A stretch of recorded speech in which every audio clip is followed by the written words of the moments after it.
Namaste. Welcome to the Warrior Monk Wisdom at Sunrise series. A daily dose of self-discovery can bring the calm within the storm. For when we know ourselves, the rest of the world begins to make sense. Let's flow.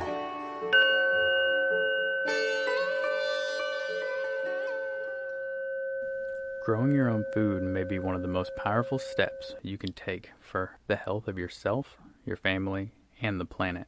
Unknown. Good morning. So today we're talking about gardening within your home.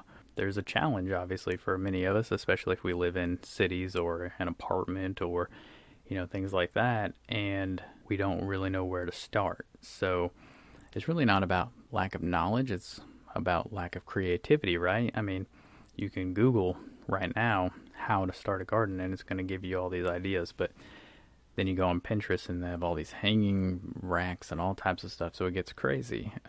But like I said, maybe you live in an apartment, so you can use indoor pots to grow tomatoes. You can use hanging plants to grow things like that. You can grab some raised beds and some organic compost if your soil at home isn't very good, You can just make sure to have fun with it and kind of see where it goes, because a lot of times there's this added pressure of, okay, I'm going to feed my family, and we need to understand that we don't have to do that. And so maybe we just fill in some of those gaps that we want to try, and maybe they're just experimental vegetables and fruits and different things like that, I want to try some eggplant. I've never had it before. Well, let's grow my own and see, right? So where do we start? Well, observe your surroundings. Figure out what you can and can't grow and what you don't want to or do want to grow. Make a plan. Decide decide the fruits, vegetables, herbs, things like that you want to grow. Are you going to start them from seed, or are you going to get transplants? Transplants are a lot easier for beginners, so maybe we should start there.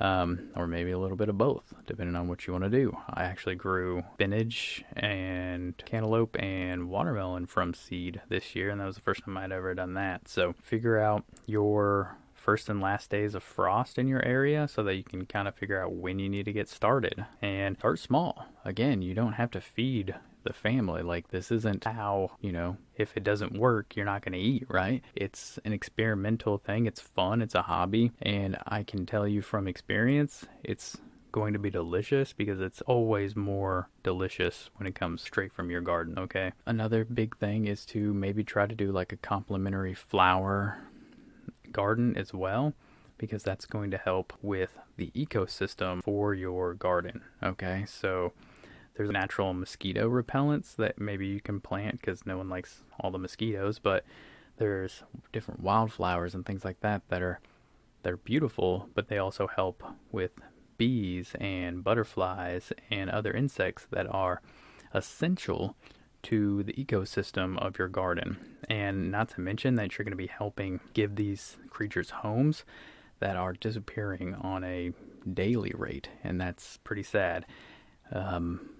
There's information about bee migration and how essentially when there's nowhere else for these bees to go, they just die off because they can't get from the city to, something else. So if you put yourself a little bee garden in the middle of your big city, that's going to help. It's going to help the ecosystem. So, and again, just always remember that your garden should be fun, and it should be all about, your health, and just be a benefit to the world and to your family. And it's just a new skill for you, and then maybe for your kids as well to kind of learn, and they can take it among themselves to improve even more whenever they get older. So that's all I got for you today, and I will see you tomorrow. Thanks for flowing with us. Remember to like, comment, share, and follow us on all your favorite platforms. Namaste.